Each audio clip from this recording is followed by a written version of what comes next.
And on this Giving Tuesday, humanitarian organizations are sounding the alarm about the need for aid. The IRC says major cuts to aid are leaving people in crisis zones with, quote, catastrophic life-threatening choices.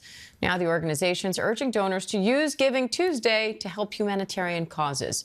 Chief Operating Officer of the IRC, Madlin Sadler, is here with more on how to do that. Hi, Madlin. Thank you for coming on. I know you say your teams are working to help people heading into winter, but you say the scale of need is much too large. How does this compare to previous years?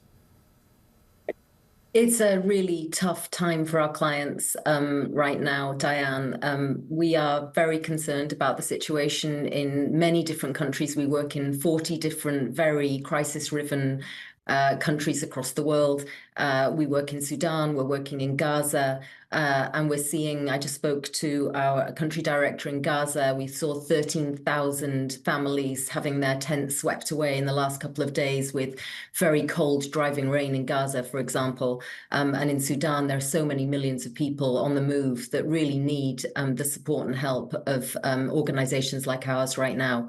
It's really one of the worst situations we've seen in a very, very long time.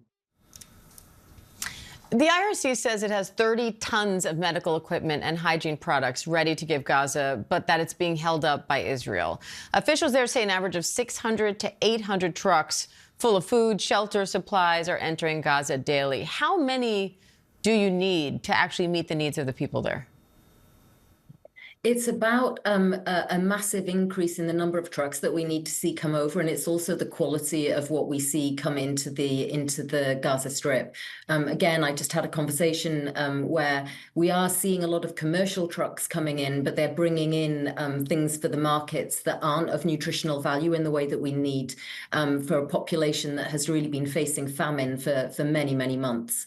So seeing a quality of staples and shelter. People aren't in organized tents in the Gaza Strip. They're really under tarpaulins and pieces of plastic. We really need to see real shelter and real provision come in on those trucks. And we need to see very, very many more than the few that are coming across right now. And meanwhile, in Sudan, the IRC says famine is taking hold and urgent steps are needed. What are those steps and who needs to take them? Well, the international community really needs to put a huge amount of pressure right now on both sides in the Sudan situation. We're very, very concerned about what's happening in El Fasher. We have a reception center ready to accept people coming out of El Fasher.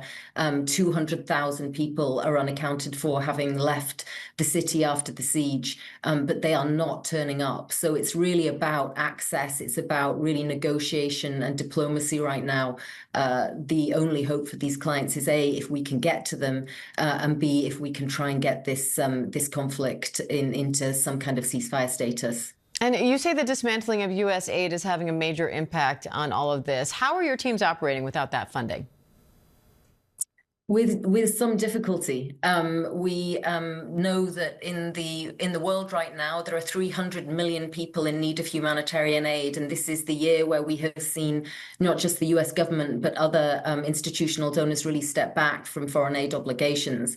That means that on a day when people are beginning to think about how they do their philanthropy and think about Giving Tuesday, really thinking about giving to organizations like ours and to clients in need like ours is going to be extremely important. We need to close the gap between the huge needs, which are bigger than ever, and the hugely shrinking resources.